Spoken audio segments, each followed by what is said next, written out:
called ground up training. This is really, really important to be able to master how to actually get your pelvic floor familiar with when it needs to switch on and when it needs to switch off, but when it's switching on, how firmly it actually needs to be switching on to support you with whatever task you're doing. So we're coming into the functional side of things now. So this lays down muscle memory with the pelvic floor. It creates an association between pressure and engaging your pelvic floor, which is really, really important for you to be able to master, for your pelvic floor to more or less automatically know how to function on a day-to-day basis. So what I'm going to be doing here, I'm just going to turn side on so you can actually see what I'm doing with the exercise. This exercise is called ground up training, or I nickname this exercise the Leaning Tower of Pisa, and you'll see for very obvious reasons. What I'm going to be doing is I'm just familiarising myself with pressure going through my feet. So pressure coming from my heels and onto the front of my foot, and then as I lean forward, my toes, especially my big toe, will have to essentially anchor down to the ground to save me from toppling forward. So I just want you just to really gently rock forwards and rock backwards. So gently rocking forwards from the front of your feet, where your toe will anchor, to the back onto the heels, where the toes won't lift off the ground, but they'll just soften.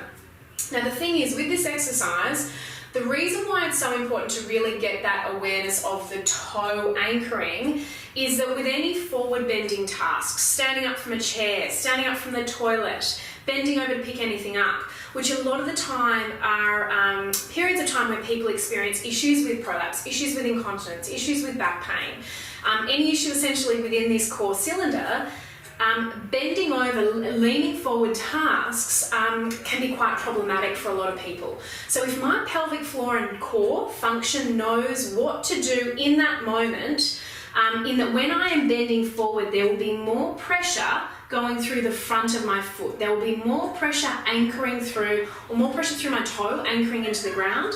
If my pelvic floor can recognize that with activating and tightening and drawing up, I'm going to be able to support my entire cylinder and hopefully would be able to reduce any incontinence, prolapse, back pain, etc., etc. So what this exercise involves is as I'm leaning forward and I'm feeling that pressure through my big toe, anchoring down into the ground, that is the key, essentially the on switch to tell my pelvic floor, come with me, pelvic floor, draw up.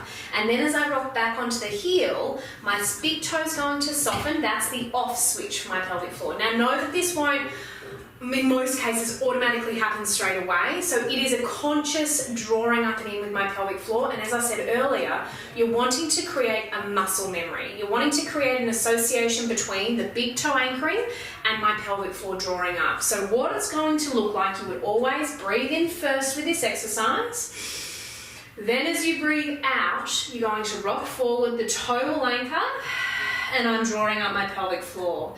Then as I rock back, my toe softens, my pelvic floor softens. Now have a fiddle around with, once you master the coordination of toe comes on, pelvic floor comes on, toe comes off, pelvic floor comes off. Actually master how firm or how far forward you're actually leaning. That will actually, the further you lean forward, the firmer your toe is going to anchor, the firmer your pelvic floor needs to draw up and support you. So don't automatically go to leaning as far forward as you possibly can, squeezing your toes as hard as you possibly can, because the coordination at the start can be quite difficult. So if you're really struggling and if you're thinking, I'm only feeling this in my legs or my bum or somewhere else other than my pelvic floor, just don't lean as far forward. Just make it a little bit more subtle. And so essentially you're just allowing your toes just to kiss the ground, and you're really subtly drawing up from there, and then you're allowing the toes to relax. As you master that, then start to lean a little further forward. So you can start by gently activating, drawing up and in. So I've leant forward, toes are anchoring, I'm drawing in my pelvic floor, and then go further, and my pelvic floor is coming up, and then go back, my pelvic floor goes down. So having that light and shade, almost like a wave or a volume dial or a dimmer switch, that's a really beautiful functional way to actually retrain your pelvic floor to recognise pressure.